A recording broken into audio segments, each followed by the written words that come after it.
الحمد لله رب العالمين والصلاة والسلام على رسوله الكريم وعلى آله وأصحابه أجمعين أما بعد فأعوذ بالله من الشيطان الرجيم بسم الله الرحمن الرحيم وما أرسلناك إلا رحمة للعالمين بسم الله الرحمن الرحيم وما أرسلناك إلا كافة للناس بشيرا ونذيرا ولكن أكثر الناس لا يعلمون بسم الله الرحمن الرحيم لقد كان لكم في رسول الله أسوة حسنة بسم الله الرحمن الرحيم رب اشرح لي صدري ويسر لي أمري واحلل عقدة من لساني يفقهوا قولي دائس پر تشریف فرما معزز ذمہ داروں کا اور اس جلسے کو قائم کرنے والے سارے ذمہ دار حضرات کا، سامعین میں موجود بزرگوں، نوجوانان اسلام اور پردہ نشین ماں اور بہنوں کا میں اسلامی طریقے سے استقبال کرتا ہوں۔ السلام علیکم ورحمۃ اللہ وبرکاتہ۔ جس ٹاپک پر آپ کے سامنے میں گفتگو کرنے جا رہا ہوں، محمد صلی اللہ علیہ وسلم ساری انسانیت کے لیے نمونہ۔ جس دور میں ہم سانس لے رہے ہیں، نوجوان، بوڑھے، بچے، ہماری مائیں اور بہنیں، جس دور میں ہم سانس لے رہے ہیں، آج کے اس دور میں ہر مذہب والا اس بات کی کوشش میں لگا ہوا ہے کہ اپنے اپنے مذہب کے فاؤنڈر کے بارے میں بڑا چڑھا کر پیش کرے۔ ہر کوئی یہ چاہ رہا ہے کہ یہ بتائے کہ ہمارے جو فاؤنڈر تھے یا ہمارے جو گرو تھے، ہمارے جو بڑے تھے، وہ ساری انسانیت کے لیے ہیں۔ مثال کے طور پہ اگر آپ بدھسٹ کو دیکھیں گے تو یہ لوگ بدھا کو یہ باور کروانا چاہ رہے ہیں کہ بدھا سارے انسانوں کا درد اپنے سینے میں رکھتے تھے اور سارے انسانوں کی تکلیف کی انہوں نے پابجائی کی ہے۔ دوسری طرف اگر آپ یہودیوں کو دیکھیں گے تو وہ اپنے اکابر کو بڑا چڑھا کر پیش کرنے کی کوشش کر رہے ہیں، اور سب سے آگے جو نظر آ رہے ہیں عیسائی حضرات، جن کو ہم کرسچن کہتے ہیں، عیسائی حضرات تو اکثر آپ نے دیکھا ہوگا کار کے پیچھے Jesus love all, Jesus love for you, یعنی جیزس سارے انسانیت کے لیے مسیحا بن کر آئے۔ یعنی ایک ایسا دور کہ جہاں پر ہر مذہب کا بانی، یہاں پر ہر مذہب کے ماننے والے اپنے اپنے بانی اور اپنے فاؤنڈر کو پوری انسانیت کے لیے پیغام دینے والا، مسیحا بنانے والا، اس طریقے سے تعارف دے رہے ہیں۔ عین اس وقت پر غیر شعوری طریقے سے ہم مسلمان ذرا سا اس مسئلے میں تھوڑا سا پیچھے نظر آ رہے ہیں۔ یہی وجہ کہ آپ نے دیکھا ہوگا ہمارے کتابوں کے نام ہوتے ہمارے رسول، ہمارے نبی، اس سے تعصب کی بو آتی ہے، اس سے پارشالٹی کی بو آتی ہے، اس سے غیر مسلموں میں یہ تاثر جاتا ہے اچھا محمد صلی اللہ علیہ وسلم مسلمانوں کے نبی ہے، سارے انسانوں کے نبی نہیں۔ جبکہ حقیقت تو یہ ہے کہ ہم کو یہ کہنا چاہیے ہمارے رسول، تمہارے رسول، سب کے رسول۔ جہاں پر میں ہیٹیک سٹی میں کام کرتا ہوں as a business development manager, تو وہاں پر بہت سارے ہندو، کرسچن حضرات سے میری ملاقات ہوتی ہے۔ تو ایک مرتبہ ایک ہندو بھائی نے کہا، جو کہ ایک اعلیٰ عہدے پر فائز ہے، اچھا یہ بتاؤ کہ آپ مسلمان، آپ لوگ داڑھی کیوں رکھتے ہیں؟ اور آپ مسلمان ٹخنے سے اوپر اپنا کپڑا کیوں رکھتے ہیں؟ آپ مسلمان اپنے خواتین کو پردہ اور حجاب کیوں کرواتے ہیں؟ تو میں نے پلٹا کر کہا، ہم مسلمان اس لیے داڑھی رکھتے ہیں، ہم مسلمان اس لیے ٹخنے سے اوپر کپڑا رکھتے ہیں کیونکہ آپ کے رسول نے کہا رکھنے کے لیے، اس لیے ہم کرتے ہیں۔ اس نے کہا، میرے رسول، what are you saying? This is a strange statement for me. کیا کہہ رہے ہیں آپ؟ یہ تو میرے لیے بالکل اجنبی جملہ ہے۔ میرے رسول کہہ رہے ہیں آپ لوگوں کو؟ ہاں، میں نے کہا آپ کے رسول کہتے ہیں داڑھی چھوڑنے کے لیے، آپ کے رسول کہتے ہیں اسلام فالو کرنے کے لیے، آپ کے رسول کہتے ہیں ٹخنے سے اوپر کپڑا رکھنے کے لیے، آپ کے رسول کہتے ہیں حجاب فالو کرنے کے لیے۔ کہا کہ مجھے بتلائیے آپ کیا کہنا چاہتے ہیں۔ میں نے کہا کیا آپ نے رگ ویدا بک نمبر 1 اس کا ہم نمبر 13 اس کی ورس نمبر 3 نہیں پڑھی؟ رگ ویدا بک نمبر 1 اس کا ہم نمبر 18 اور اس کی ورس نمبر 9 آپ نے نہیں پڑھی؟ رگ ویدا اس کا بک نمبر 3 اس کا ہم نمبر 2 اس کی سطر نمبر 3 آپ نے نہیں پڑھی؟ رگ ویدا بک نمبر 5 ہم نمبر 2 اس کی سطر نمبر 2، رگ ویدا بک نمبر 7 اس کا ہم نمبر 2 اس کی سطر نمبر 2، Yajurveda chapter number 20 verse number 37، Yajurveda chapter number 30 verse number 57، Yajurveda chapter number 21 verse number 33، Yajurveda chapter number 21 verse number 55۔ کیا آپ نے یہ سارے مذہبی کتابیں آپ نے نہیں پڑھی؟ اگر آپ پڑھیں گے تو اس کے اندر کہا کہ ایک نر شنسا آئیں گے، نر کہتے ہیں مرد کو، شنسا یعنی پرشنسا جس کی خوب تعریف کی جائے، اگر عربی میں اس کا ترجمہ کیا جائے تو محمد صلی اللہ علیہ وسلم پر پٹا ہے۔ آپ کی مذہبی کتابوں کے حساب سے آپ کو محمد صلی اللہ علیہ وسلم کو ماننا ہے اور محمد صلی اللہ علیہ وسلم نے تعلیم دی اس لیے ہم فالو کرو۔ اور اسی طریقے سے کیا آپ نے ہمارے محمد صلی اللہ علیہ وسلم کے نبی ہونے کا ذکر آپ نے نہیں پڑھا؟ سام ویدا بک نمبر 2 ہم نمبر 6 اس کی سطر نمبر 8 کے اندر احمدی پتشپری میگھام رتسیا جگرا اہم سوریا ایواجنے، کیا آپ نے بھوشیہ پرانا نہیں پڑھی جس کا پرتری کھنڈ 3 ادھیائے 3 اس کا شلوکا نمبر 4 5 6 جس کے اندر کہا محمد اتھکیات کہ محمد صلی اللہ علیہ وسلم ایک رہبر بن کر آئیں گے، ٹیچر بن کر آئیں گے، اس وجہ سے ہم فالو کر رہے ہیں۔ اس کے بعد اس نے 1 گھنٹہ وہ صاحب نے 1 گھنٹہ بات سننے کے لیے اسلام میں سننے کے لیے دلچسپی دکھانے لگے۔ یعنی کہ یہ ہم کو چاہیے کہ ہم یہ بتائیں کہ محمد صلی اللہ علیہ وسلم ہمارے نبی ہمارے رسول، اس طرح کہنے کے بجائے یہ کہ یہ آپ کے رسول ہے، یہ سب کے رسول ہے۔ محمد صلی اللہ علیہ وسلم ساری انسانیت کو جہنم سے بچانے کے لیے آئے ہیں۔ اللہ تعالیٰ نے قرآن مجید میں بھی ارشاد فرمایا سورہ انبیاء سورہ نمبر 21 کے آیت نمبر 107 کے اندر وَمَا أَرْسَلْنَاكَ إِلَّا رَحْمَةً لِلْعَالَمِينَ، اے نبی اکرم صلی اللہ علیہ وسلم نہیں بھیجا مگر یہ کہ سارے عالموں کے لیے آپ کو رحمت بنا کر بھیجا گیا ہے۔ یعنی نبی اکرم صلی اللہ علیہ وسلم صرف مسلمانوں کے نبی نہیں ہیں، جتنا حق قرآن مجید کے پڑھنے کا مسلمانوں کو ہی ہے اتنا حق اس قرآن مجید کو پڑھنے کا غیر مسلم کو بھی ہے، اتنا یہ حق قرآن مجید کے سننے کا جنوں کو بھی ہے۔ نبی اکرم صلی اللہ علیہ وسلم صرف مسلمانوں کے لیے نبی نہیں بنا کر بھیجے گئے، سارے انسانوں کے لیے، سارے جنوں کے لیے، بلکہ سارے عالموں کے لیے رحمت بنا کر بھیجے گئے۔ یعنی کل کے دن اگر انسان جا کر جوپیٹر اور مارس میں رہنا شروع کر دے گا، چاند اور ستاروں پر اگر وہ کمندے ڈالے گا تو الحمدللہ نبی اکرم صلی اللہ علیہ وسلم سارے عالموں کے لیے رحمت ہے۔ رب العالمین نے، سارے عالموں کے پروردگار نے رحمت للعالمین بنا کر آپ کو بھیجا ہے۔ وہ رب العالمین ہے اللہ سبحانہ وتعالی، اور محمد مصطفیٰ صلی اللہ علیہ وسلم رحمت للعالمین۔ اور نبی اکرم صلی اللہ علیہ وسلم کا پیغام آپ دیکھیے کہ نبی اکرم صلی اللہ علیہ وسلم کے رحمت کا پیغام نہ صرف انسانوں کے لیے بلکہ جانوروں تک آپ کا رحمت کا پیغام پہنچ گیا۔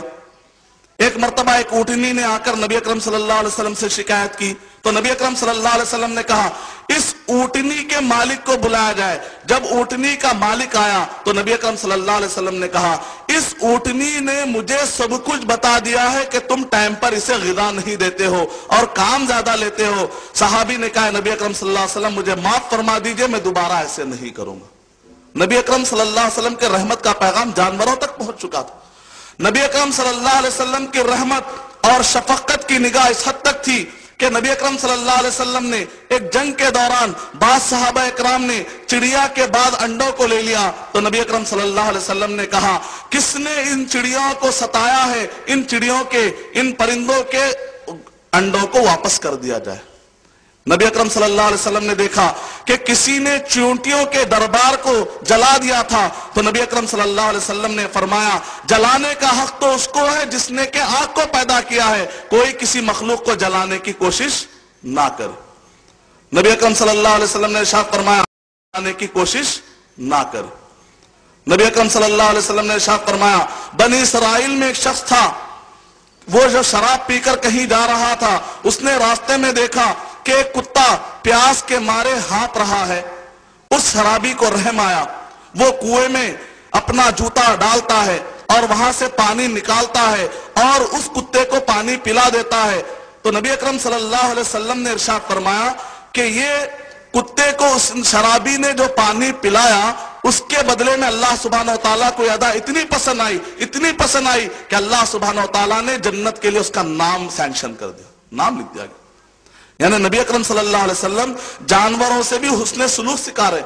جو نبی اکرم صلی اللہ علیہ وسلم جانوروں سے حسن سلوک سکھا رہے ہیں، وہ نبی اکرم صلی اللہ علیہ وسلم دہشت گردی کا پیغام کیسے دے سکتے؟ نبی اکرم صلی اللہ علیہ وسلم کا پیغام رحمت جنوں تک بھی پہنچ چکا تھا. نبی اکرم صلی اللہ علیہ وسلم نے کیا ارشاد فرمایا؟ اے مسلمانوں، تم کو چاہیے کہ جب تم طہارت کرتے ہو تو اس وقت پر سوکھی ہڈیوں سے استنجا مت کرو، اپنے ٹوائلٹ کو صاف مت کرو، اپنے پیشاب کو صاف مت کرو، کیونکہ اخوانکم من الجن، جو تمہارے بھائی ہیں جن، یہ ان کی غذا ہے. سوکھی ہڈیوں کے اوپر کچھ ایسی چیزیں جمع ہوتی ہے جو جن دیکھ لیتے ہیں اور جن کھا لیتے ہیں. یعنی کہ ہڈیوں سے استنجا نہیں کرنا چاہیے، ہڈیوں سے ٹوائلٹ کو صاف نہیں کرنا چاہیے، پیشاب کو صاف نہیں کرنا چاہیے، کیونکہ یہ جنوں کی غذا ہے. نبی اکرم صلی اللہ علیہ وسلم کا پیغام حریص علیکم ما عنتم حریص علیکم بالمؤمنین رؤوف الرحیم، کہ نبی اکرم صلی اللہ علیہ وسلم رؤوف ہے، رحیم ہے. اللہ سبحانہ وتعالیٰ نے کہا کہ آپ کے رحمت کا پیغام عام ہے سارے عالموں کے لیے. اور کہا کہ گوبر سے استنجا مت کرو. ایک تو کہ گوبر خود ایک نجس ہے تو وہ آپ کو کیا پاک کرے گا. دوسری بات یہ ہے کیونکہ جو جنوں کے جو جانور ہوتے ہیں وہ جانوروں کی غذا یہ گوبر ہے. گوبر پر یعنی نبی اکرم صلی اللہ علیہ وسلم جنوں کے جانوروں کا بھی خیال کر رہے. کس حد تک نبی اکرم صلی اللہ علیہ وسلم رحمت للعالمین. نبی اکرم صلی اللہ علیہ وسلم نے ارشاد فرمایا جب تم مسجد کو آؤ تو کچا پیاز اور کچی لہسن کھا کر مت آؤ، کیونکہ اس کی وجہ سے فرشتوں کو تکلیف ہوتی ہے. نبی اکرم صلی اللہ علیہ وسلم کا رحمت کا پیغام فرشتوں تک بھی پہنچ چکا تھا. صحیح بخاری والیم نمبر 9 حدیث نمبر 49، نبی اکرم صلی اللہ علیہ وسلم نے ارشاد فرمایا من قتل معاہدا لم یریح رائحۃ الجنہ، جس کسی مسلمان نے ایگریمنٹ کیے ہوئے کسی بھی معصوم غیر مسلم، کوئی غیر مسلم ہے، معصوم ہے، انوسنٹ ہے، اور ایگریمنٹ میں آپ کے ساتھ ایک ملک میں رہتا ہے، بغیر کسی جرم کے آپ جا کر اس کو قتل کر دیتے ہیں، تو نبی اکرم صلی اللہ علیہ وسلم نے فرمایا وہ مسلمان جنت کی خوشبو تک بھی نہیں سونگے گا. نبی اکرم صلی اللہ علیہ وسلم کے رحمت کا پیغام غیر مسلم کے لیے بھی کتنا خاص طور تھا. یہی وجہ کہ اللہ تعالیٰ نے قرآن مجید میں ارشاد فرمایا وَمَا أَرْسَلْنَاكَ إِلَّا رَحْمَةً لِلْعَالَمِينَ، اے نبی اکرم صلی اللہ علیہ وسلم نہیں بھیجا ہم نے آپ کو مگر یہ کہ سارے عالموں کے لیے رحمت بنا کر آپ ہم نے بھیجا. سورہ سبا سورہ نمبر 34 34 کی آیت نمبر 28 میں اللہ سبحانہ وتعالیٰ نے ارشاد فرمایا وَمَا أَرْسَلْنَاكَ إِلَّا كَافَّةً لِلنَّاسِ بشیروں و نذیروں ولیکن اکثر الناس لا یعلمون. اے نبی اکرم صلی اللہ علیہ وسلم نہیں بھیجا مگر یہ کہ ہم نے آپ کو سارے انسانوں کے لیے، سارے انسانوں کے، صرف مسلمان کے لیے نہیں، للناس بشیروں و نذیرا، خوشخبری دینے والا، نذیرا ڈرانے والا، ولیکن اکثر الناس لا یعلمون، لیکن اکثر لوگ جانتے نہیں ہیں کہ محمد صلی اللہ علیہ وسلم ان کے لیے کتنا اچھا پیغام لے کر آئے. محروم ہیں جو بھی غیر مسلم حضرات محمد صلی اللہ علیہ وسلم کی سیرت کو اپنے سینے میں نہیں لگاتے، قرآن مجید کی آیتوں کو ان کے سینوں میں قرآن مجید کے لیے اگر جگہ نہیں ہے، ان کے سینے قبرستان ہیں جہاں پر سوکھی سوکھی ہڈیاں پڑی ہوئی ہوتی. جس کا سینہ قرآن مجید کی آیتوں سے خالی ہو، جس کا سینہ نبی اکرم صلی اللہ علیہ وسلم کے احادیث اور نبی اکرم صلی اللہ علیہ وسلم کی سیرت سے خالی ہو، وہ سینہ قبرستان نہیں تو اور کیا ہے. اگر کوئی اپنے سینے اور اپنے مشام جان کو معطر کر لے گا اللہ اور اس کے رسول صلی اللہ علیہ وسلم کی تعلیمات سے تو وہ سینہ باغیچہ ہے، باغیچہ. وما ارسلناک الا رحمت للعالمین. اور اس سے پہلے جو بھی انبیاء آئے وہ لوگ کیا کہتے تھے؟ یا قومی، اے میری قوم. عیسیٰ علیہ السلام کو بھیجا گیا بنی اسرائیل کی طرف، موسیٰ علیہ السلام کو بھیجا گیا بنی اسرائیل کی طرف، اور جتنے بھی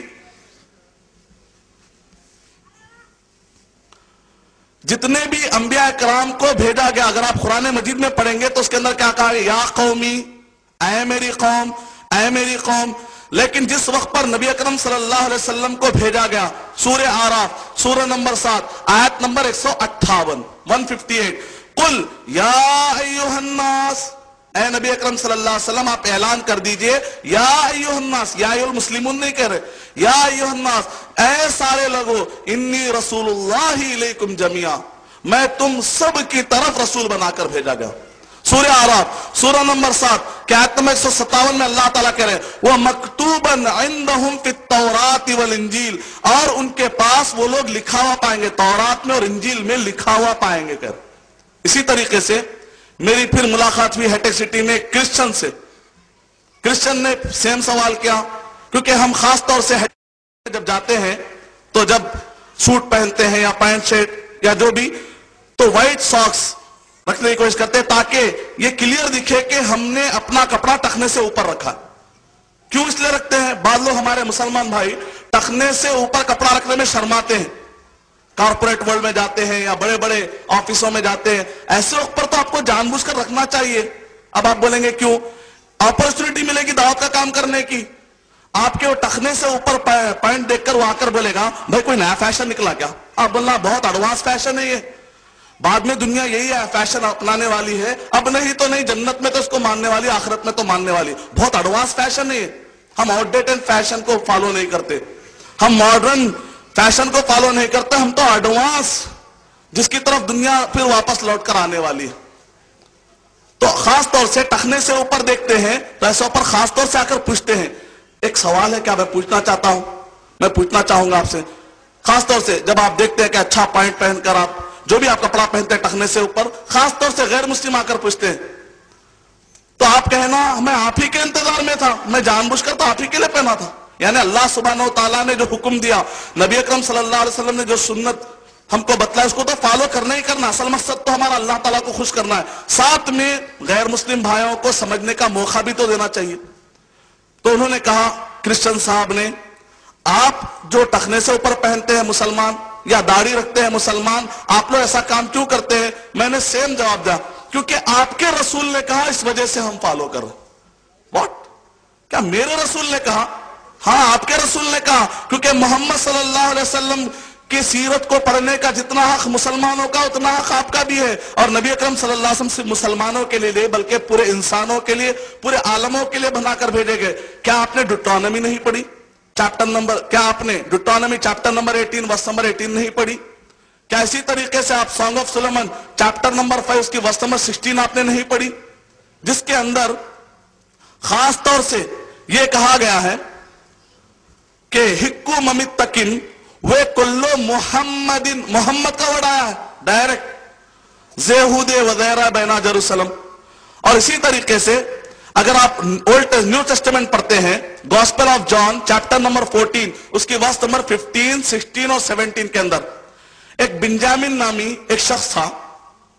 بنجامن ایک کرسچن یہ شخص تھا. یہ شخص نے جب ایران کی طرف اس نے سفر کیا، سیریا کی طرف اس نے سفر کیا، تو وہاں پر اس نے دیکھا کہ اس آدمی نے یہ دیکھا کہ یہاں کے لوگ تو مسلمان یہ کہتے ہیں کہ نبی اکرم صلی اللہ علیہ وسلم کا ذکر بائبل میں آیا.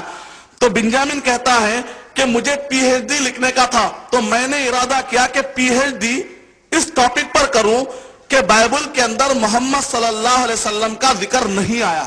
یعنی قرآن مجید میں اللہ تعالیٰ کیا کہہ رہے ہیں؟ سورہ آراف نمبر 7 کے آیت نمبر 157 کے اندر کہہ رہے ہیں اہل کتاب یعنی عیسائی اور یہودی اپنی کتابوں کے اندر محمد صلی اللہ علیہ وسلم کا نام لکھا ہوا پائیں گے کہہ رہے. تو اس عیسائی کے دماغ میں خیال آیا بنجامن کے کہ اگر میں اس آیت کو ڈسپروو کر دوں گا اور یہ ثابت کر دوں گا کہ بائبل کے اندر محمد صلی اللہ علیہ وسلم کا نام نہیں آیا ہے، تو اس طریقے سے قرآن مجید کی آیت ڈسپروو ہو جائے گی. ایک آیت بھی ڈسپروو ہو جائے گی تو پورا قرآن مجید رد کرنے میں موقع مل جائے گا. اس شخص نے کہا چلو میں پی ایچ ڈی کرتا ہوں. اس نے بائبل کے اندر جہاں جہاں پر بھی علامہ ابن تیمیہ رحمۃ اللہ علیہ نے الجواب الصحیح جو کتاب فی الوقت چھپ رہی ہے 3500 صفحات میں چھپ رہی ہے. الجواب الصحیح ابن تیمیہ رحمۃ اللہ علیہ کتاب. اس کتاب کے اندر علامہ ابن تیمیہ رحمۃ اللہ علیہ نے جواب الصحیح ابن تیمیہ رحمۃ اللہ علیہ کتاب. اس کتاب کے اندر علامہ ابن تیمیہ رحمۃ اللہ علیہ نے 35 پروفیسیز کا ذکر کیا. اولڈ ٹیسٹمنٹ نیو ٹیسٹمنٹ کے اندر نبی اکرم صلی اللہ علیہ وسلم کے بارے میں 35 پیشن گویا کا ذکر آیا ہے.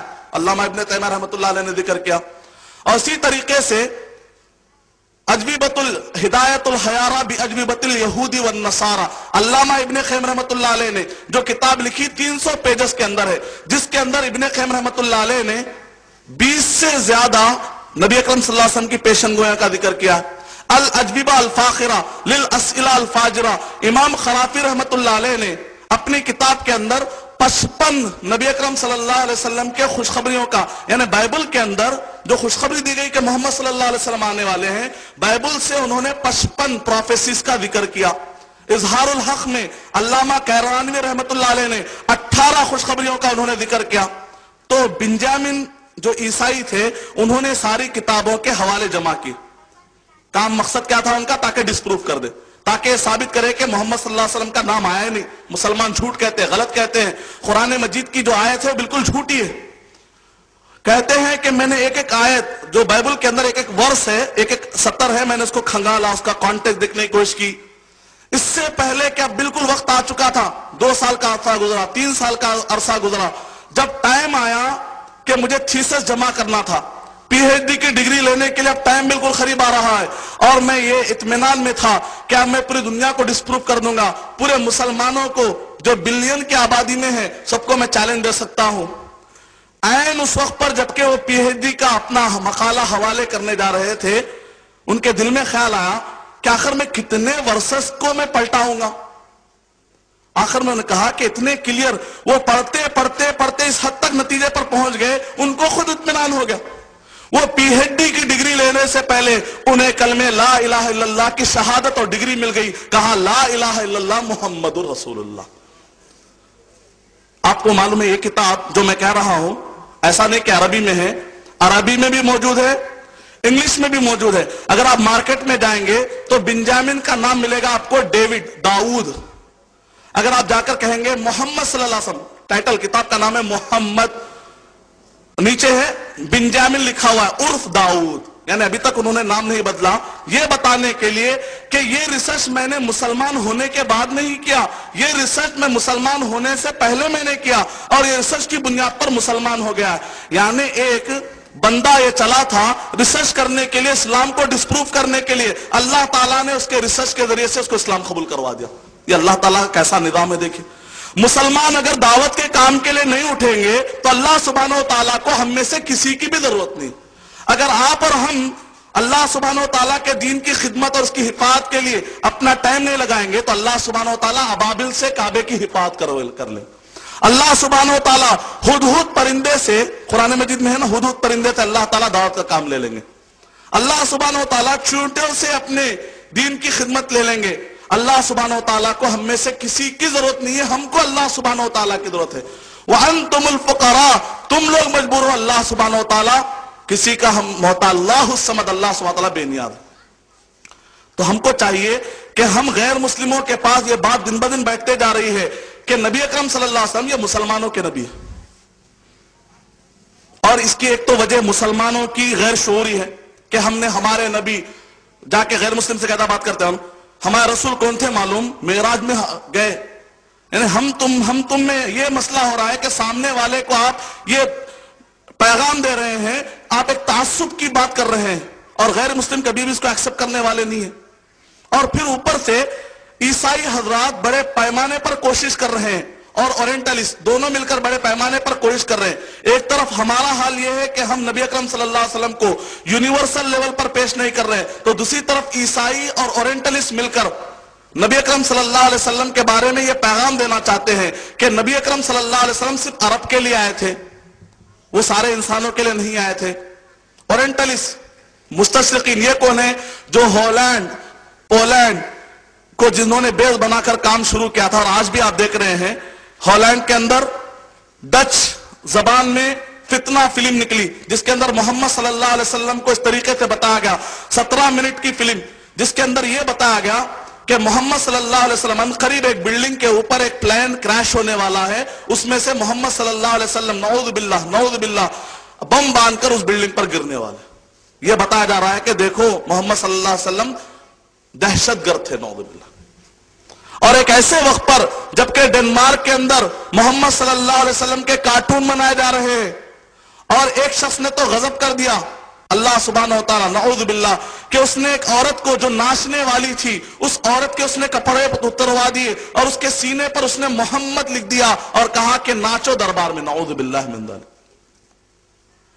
ایک ایسے وقت پر جبکہ محمد صلی اللہ علیہ وسلم کی شخصیت کو بدنام کرنے کی کوشش کی جا رہی ہے، دوسری طرف ہم آپس کے ایک دوسرے کے پیر کھینچنے میں مصروف ہیں. جماعتوں کے جھگڑوں سے ہمیں فرصت نہیں ہے، آپس میں ایک دوسرے مسلمان کے نام رکھنے، ایک دوسرے پر کیچڑ اچھالنے کے لیے ہمارے پاس ٹائم لگ رہا ہے. ہم کاش کے تھوڑا سا ٹائم اللہ اور اس کے رسول صلی اللہ علیہ وسلم کے تعلیمات کے ڈیفنس کے لیے، ڈائریکٹ اسلام کے ڈیفنس کے لیے کچھ کام کریں.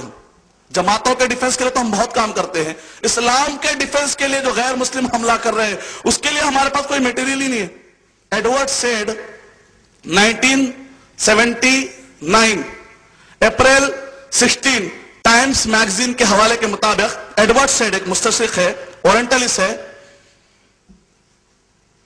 ایڈورڈ سیڈ نے کہا صرف 150 سال کے اندر اسلام کے خلاف، مسلمانوں کے خلاف اور محمد صلی اللہ علیہ وسلم کے خلاف کتنی کتابیں لکھی گئی؟ 60,000 کتابیں لکھی گئی. اگر آپ کیلکولیٹ کریں گے ہر پونے 2 دن میں اسلام اور مسلمانوں کے خلاف اور حضرت محمد مصطفیٰ صلی اللہ علیہ وسلم کے خلاف ہر پونے 2 دن میں 2 کتابیں لکھی گئی.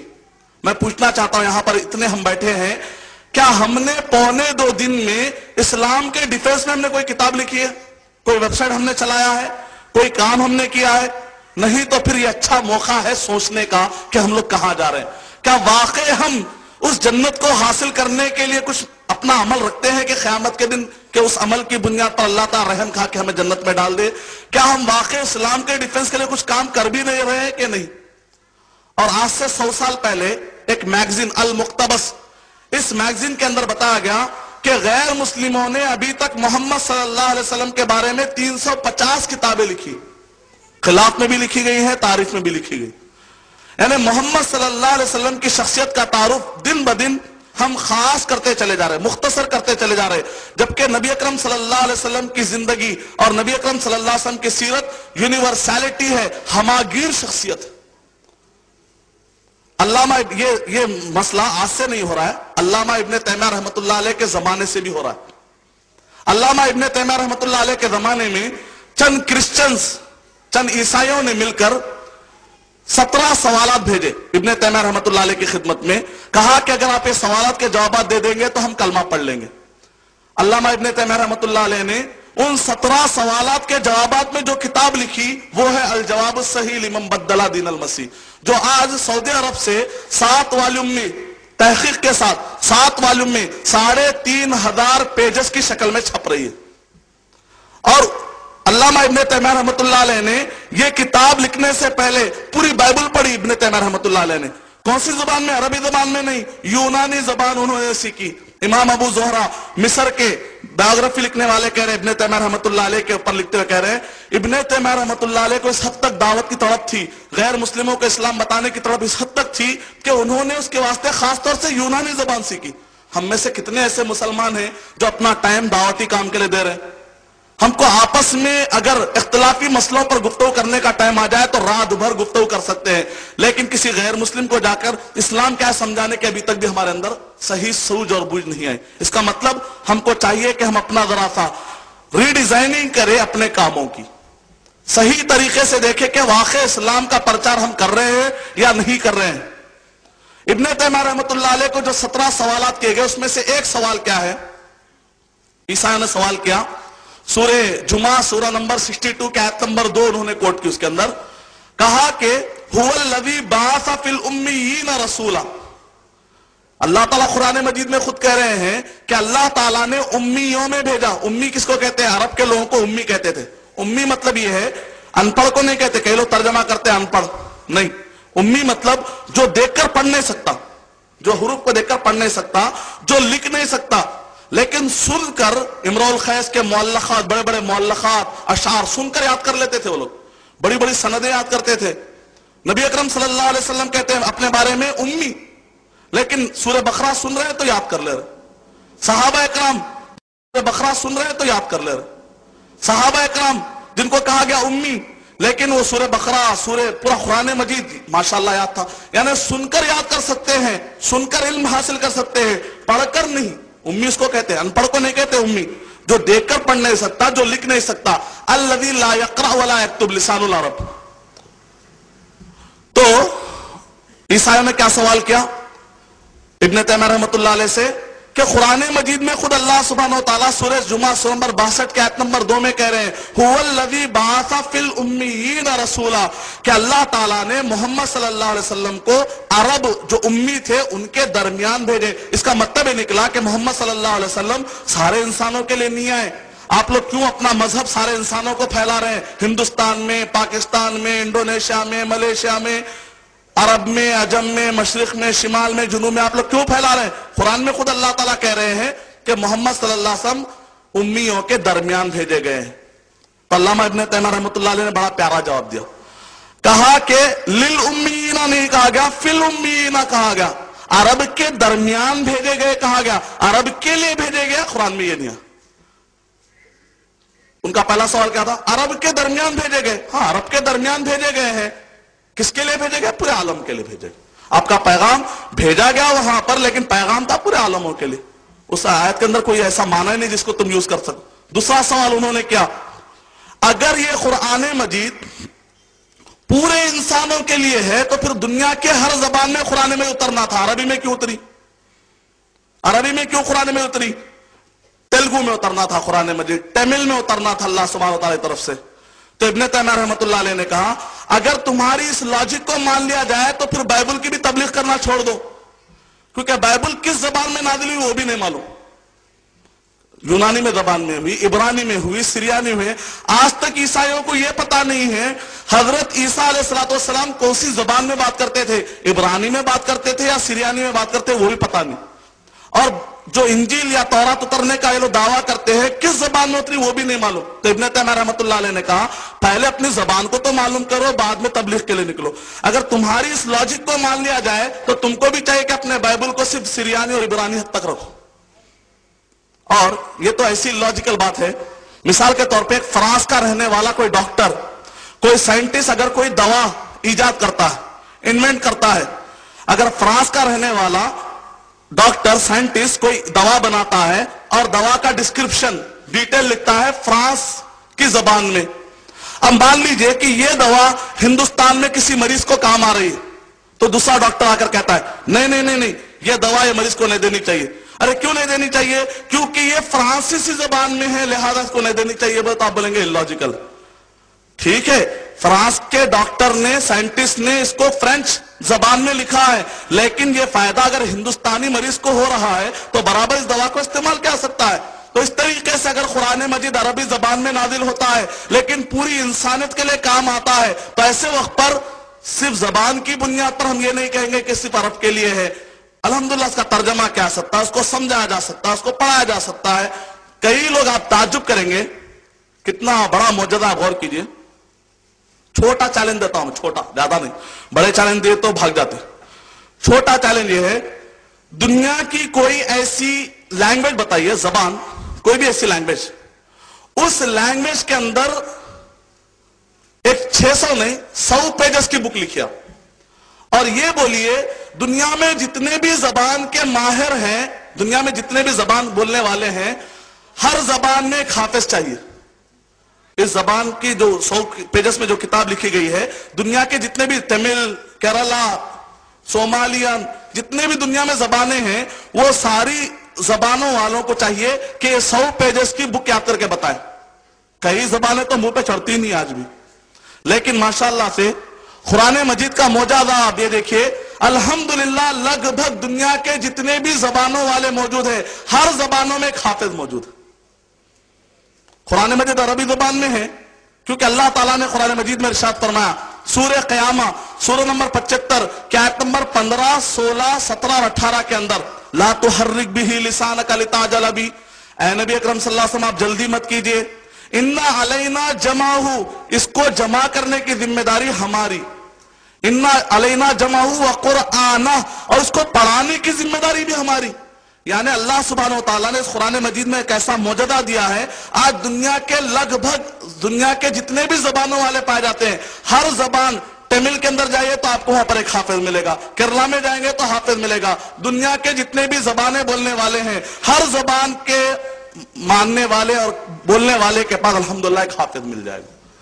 یہ قرآن مجید کے یعنی اللہ تعالیٰ نے اگر عربی زبان میں قرآن مجید کو نازل کیا ہے تو الحمدللہ دنیا کے اندر ہر زبان کے اندر ایک عالم مل جائے گا جو اس قرآن مجید کو الحمدللہ آپ کو ڈائریکٹ عربی سے سمجھا دے سکتا ہے۔ یہ قرآن مجید کا معجزہ نہیں ہے تو اور کیا ہے؟ تو آج ضرورت اس بات کی ہے کہ عیسائی جو ابن تیمیہ رحمۃ اللہ علیہ کے زمانے سے یا اس سے بھی پہلے یا آج کے زمانے میں کوششیں کر رہے ہیں کہ محمد صلی اللہ علیہ وسلم کی شخصیت کو محدود سے محدود بتایا جائے، ہماری ذمہ داری ہے کہ ہم بتائیں کہ نبی اکرم صلی اللہ علیہ وسلم ساری انسانیت کے لیے نمونہ ہے، بلکہ پورے عالموں کے لیے رہنما ہے، نمونہ ہے اور رحمت ہے نبی اکرم۔ اور اگر آپ غور کریں گے نبی اکرم صلی اللہ علیہ وسلم کی شخصیت کے اندر دنیا کی سب سے یونیک شخصیت ہے، نادر، نبی اکرم صلی اللہ علیہ وسلم کی شخصیت کے مقابلے میں کوئی شخصیت آ ہی نہیں سکتی۔ اللہ سبحانہ وتعالی خالق ہے، وہاں سے تو کوئی کمپیریزن ہو ہی نہیں سکتا، لیسا کمثلہ شیء، اللہ سبحانہ وتعالی کے تو کوئی برابر ہو ہی نہیں سکتا۔ مخلوقات میں اللہ کے جو مخلوقات ہیں ان مخلوقات میں محمد صلی اللہ علیہ وسلم کی ٹکر میں کوئی مخلوق آ ہی نہیں سکتا۔ شیخ سعدی رحمت اللہ علیہ نے نبی اکرم صلی اللہ علیہ وسلم کی سیرت پر لکھنے کے لیے انہوں نے قلم اٹھایا۔ آپ کو معلوم ہے شیخ سعدی رحمت اللہ علیہ کو نے ایران کے جیسا علامہ اقبال رحمت اللہ علیہ کا آپ نام سنتے ہیں یا کوئی بھی شیکسپیئر کا آپ نام سنتے ہیں شاعری میں، تو فارسی کی شاعری میں شیخ سعدی رحمت اللہ علیہ کا ویسے ہی مقام۔ تو انہوں نے نبی اکرم صلی اللہ علیہ وسلم کی سیرت پر لکھنے کے لیے جب انہوں نے قلم اٹھایا، لکھتے گئے پھاڑتے گئے، کہا کہ نہیں میں جو لکھ رہا ہوں اس سے بھی بڑی شخصیت ہے۔ پھر لکھا انہوں نے، پھر اس کے بعد انہوں نے کہا نہیں کہا اس سے بھی بڑی شخصیت ہے، میں جو کچھ بھی لکھ رہا ہوں میں تو حق ادا کر ہی نہیں پا رہا ہوں۔ آخری میں انہوں نے کہا ایک جملہ، بعدس خدا تو ہی قصہ مختصر، خدا کے بعد، اللہ سبحانہ و تعالیٰ کے بعد مخلوقات میں نبی اکرم صلی اللہ علیہ وسلم کا مقام ہے نا، اللہ سبحانہ و تعالیٰ کے بعد اگر کوئی شخصیت ہے تو وہ حضرت محمد مصطفیٰ صلی اللہ علیہ وسلم۔ ہمارا عقیدہ یہ ہے کہ دنیا کے جتنے بھی چرند چرنے والے جانور ہیں، پرند جتنے بھی اڑنے والے جانور ہیں، درند جتنے بھی پھاڑنے والے جانور ہیں، حیوانات جتنے بھی جانور ہیں، جمادات جتنے بھی ٹھہرے ہوئے پہاڑ ہیں، نباتات جتنے بھی اگنے والے پودے ہیں، اور یہ سارے چیزیں اس میں انسان ہیں، جن ہیں، شیاطین ہیں، ملائکہ ہیں، فرشتے ہیں، یہ سارے مخلوقات میں سب سے افضل کون ہے؟ انسان۔ سب سے اشرف المخلوقات کون ہے؟ انسان ہے۔ سورہ بنی اسرائیل سورہ نمبر 17 کے آیت نمبر 88، وَلَقَدْ كَرَّمْنَا بَنِي آدَمَ، ہم نے آدم علیہ السلام کی اولاد کو عزت دی، ہم نے پورے مخلوقات میں سب سے زیادہ عزت والے اللہ تعالیٰ نے کہا انسان ہے۔ انسانوں میں بھی سب سے زیادہ افضل، سب سے زیادہ فضیلت والے کون ہوتے ہیں؟ انبیاء کرام ہوتے ہیں۔ انبیاء کرام کتنے ہیں؟